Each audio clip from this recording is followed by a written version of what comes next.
பேர் தான் ஆஸ்டியோபோரோசிஸ். இந்த கண்டிஷனை தடுக்கணும்னா என்ன பண்ணணும்னா கால்சியம் வந்து கரெக்டா சின்ன வயசுல இருந்தே எடுத்து வரணும். வயசானதுக்கு அப்புறம் வந்து எடுக்கக்கூடாது, சின்ன வயசுல இருந்தே ஒழுங்கா எடுத்து வரணும். அதுக்கடுத்து இன்னொரு பிரச்சனை வந்து மூட்டு வலி, முதுகு வலி, வேற வலி, குறுக்கு வலி, அந்த மாதிரி வலிலாம் இருக்கா, இது எல்லாத்துலயுமே கால்சியம்க்கு பெரும் பங்கு இருக்கு. கால்சியம் ஒழுங்காச்சுன்னா இந்த வலியெல்லாம் நமக்கு வராது. ஸோ கால்சியம் சாப்பிட்றதுனால இந்த வலி மட்டும் இல்லை, அந்த பிரச்சனையே சரியாகும்.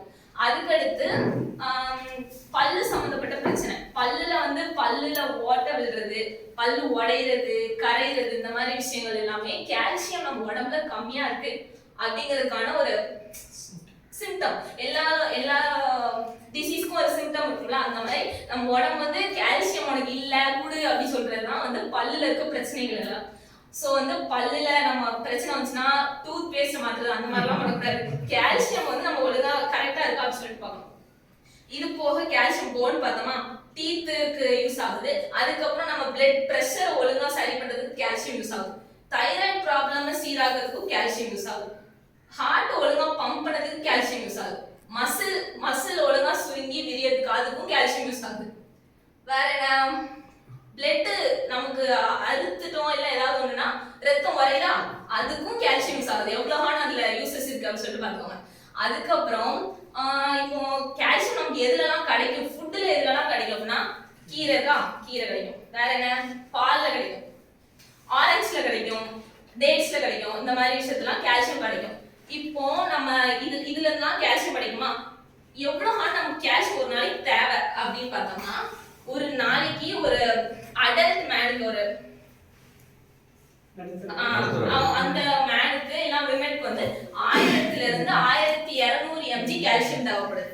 இந்த கால்சியம் இப்போ நான் வந்து சொன்னேன்னா, எக்ஸாம்பிளுக்கு நான் வந்து ஒரு டயட் சார்ட் மாதிரி போடுறேன். ஒரு நாளைக்கு உங்களோட சாப்பாட்டுல ஒரு கப்பு கீரை இருக்கு, ஒரு ஆரஞ்சு பழம் இருக்கு, ஒரு 5 டேட்ஸ், 5 அத்திப்பழம், ஒரு பெரிய கிளாஸ் பால், இது எல்லாமே இருந்து கால்சியம் எவ்வளவு கிடைக்கும் தெரியுமா, ஒரு 500 mg கிடைக்கும்.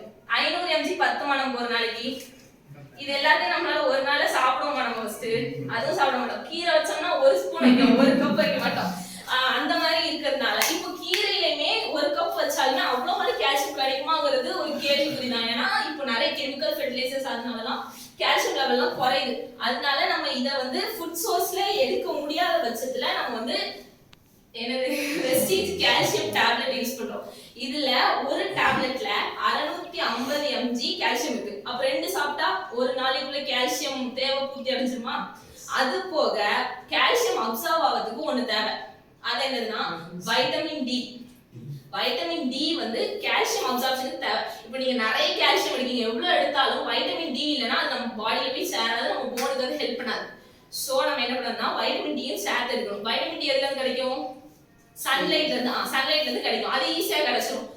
ஒரு வேளை ஒரு நாள் நீங்க கால்சியம் எடுக்கீங்க, நல்லா சாப்பிட்டீங்க, ஆனா வெயில்ல நீங்க போகல, லாக்டவுன் வந்துச்சு, அந்த மாதிரி இருக்கும்போது நம்ம வீட்டுல தானே இருப்போம், வெயில் படாதா, அப்படி இருக்க போது விட்டமின் டி தானே அப்சர்வ் ஆகும். அதுக்காக இந்த கால்சியம் டேப்லெட், வெஸ்டீஜ் கால்சியம் டேப்லெட்லயே விட்டமின் டியும் சேர்த்து கொடுத்துருக்காங்க.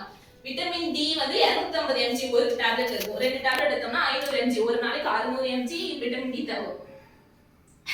விட்டமின் டி தேவைப்படும். அப்ப அதுவும் அந்த தேவையும் பூர்த்தி அடைஞ்ச மாதிரி ஆயிருமா? அதனால மனுஷங்க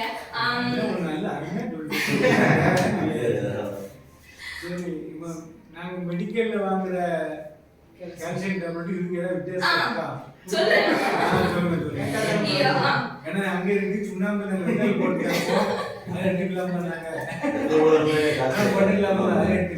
வெஸ்டீஜ் கால்சியம் டேப்லெட் வந்து கடல்ல இருக்க சீ ஷெல்லுல இருந்து எடுப்பாங்க. ஓகேவா? சீ ஷெல்ல கிரைண்ட் பண்ணி அதுல இருந்து கால்சியம் கார்பனேட் இருக்கும், அதை வந்து எடுத்து இதுல கொடுக்காங்க.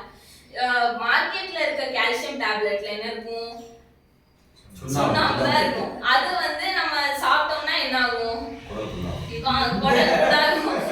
வயிறு எரிச்சல் வரும், அந்த மாதிரி எல்லாம் பிரச்சனை இருக்கும்.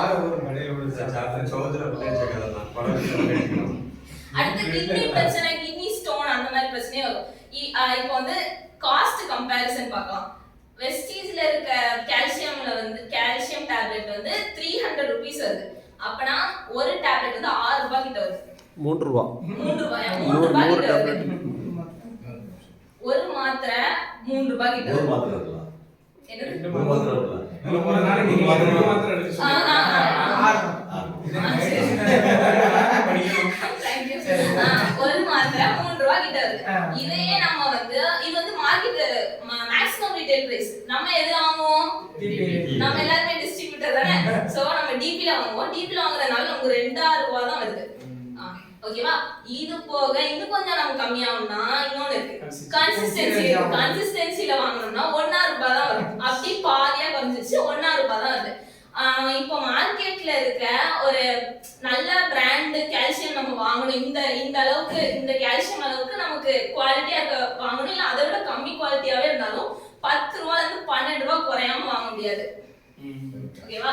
அதனால காஸ்ட் கம்பேர் பண்ணாலும் குவாலிட்டி கம்பேர் பண்ணாலும் அதுல இருக்க இம்பார்ட்டன்ஸ் எஃபெக்ட் எதை கம்பேர் பண்ணாலுமே வெஸ்டீஜ் கால்சியம் டேப்லெட் வந்து கொஞ்சம் பெஸ்ட் தான் அப்படின்னு சொல்லிட்டு